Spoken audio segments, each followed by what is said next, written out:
White হাউসে বিদায়ী মার্কিন প্রেসিডেন্ট জো বাইডেনের সঙ্গে দেখা করেছেন নবনির্বাচিত প্রেসিডেন্ট ডোনাল্ড ট্রাম্প। স্থানীয় সময় বুধবার ওয়াশিংটনে এই বৈঠক হয়। এই সময় শান্তিপূর্ণ ক্ষমতা হস্তান্তরের আশা প্রকাশ করেন বিদায়ী ও আগামী প্রেসিডেন্ট।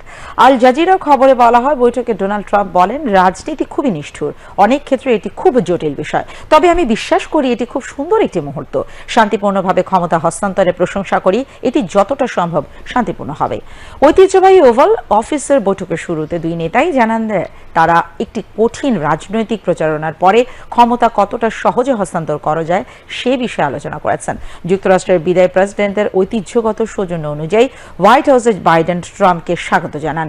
একজন রিপাবলিকান হিসেবে ট্রাম্প 2020 সালে বাইডেনের সঙ্গে যেটা করেননি। বাইডেন ট্রাম্পের বৈঠকে ইউক্রেন যুদ্ধ ও মধ্যপ্রাচ্যের বিষয় নিয়ে আলোচনা হয়। বৈঠক শেষে নবনির্বাচিত প্রেসিডেন্ট ট্রাম্প বলেন, আমি ইউক্রেন যুদ্ধ নিয়ে তার মতামত জানতে চেয়েছিলাম এবং তিনি আমাকে তার মতামত জানিয়েছেন। একইভাবে মধ্যপ্রাচ্য সম্পর্কে আমাদের মধ্যে কথা হয়েছে। বাইডেন ও ট্রাম্প বছরের পর বছর ধরে একে অপরের তীব্র সমালোচনা করেছেন। তাদের দলীয় নীতিও আলাদা ছিল, তা জলবায়ু পরিবর্তন থেকে রাশিয়া এবং বাণিজ্য সর্বক্ষেত্রেই তাদের দ্বিমত লক্ষ্য করা গেছে। 81 বছরের বাইডেন ট্রাম্পকে গণতন্ত্রের জন্য হুমকি হিসেবে চিত্রিত করেছেন। অন্যদিকে 78 বছরের ট্রাম্প বাইডেনকে অযোগ্য বলে অভিহিত করেছেন। জুনে নির্বাচনী বিতর্কের পর এটি দুই নেতার প্রথম বৈঠক।